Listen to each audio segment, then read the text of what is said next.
Nous sommes les seuls sur le marché aujourd'hui à proposer des médecins d'un côté qui souscrivent à nos services.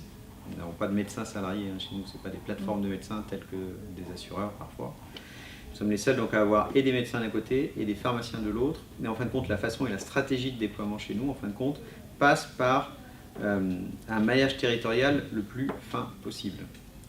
Donc et on compte effectivement et sur les médecins et sur les pharmaciens pour aller tisser en fin de compte ce tissu territorial le plus fin possible progressivement.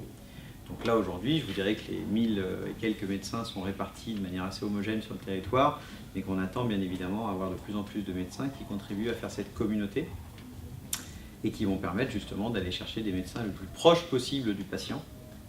Donc c'est vraiment la philosophie qu'il faut absolument respecter. Et c'est vraiment cette philosophie, en fin de compte, qui est à trait dans l'avenant numéro 6.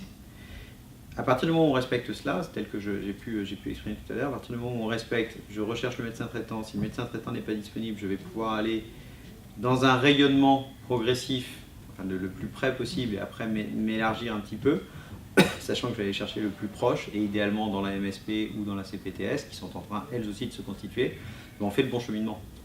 Si par contre, vous créez des plateformes de médecins, vous créez une plateforme de médecins à Créteil, de médecins salariés, en espérant et en escomptant faire des actes de vidéoconsultation pour toute la France, forcément que l'avenant numéro 6 ne va pas fonctionner dans ces cas-là. Et on oppose toujours, en fin de compte, les modèles où nous, nos clients, quand même si nous travaillons dans la relation patient-praticien, nos clients restent des praticiens, des médecins, des pharmaciens, bientôt des paramédicaux, on y reviendra. Et on fait évoluer cette pratique médicale avec eux.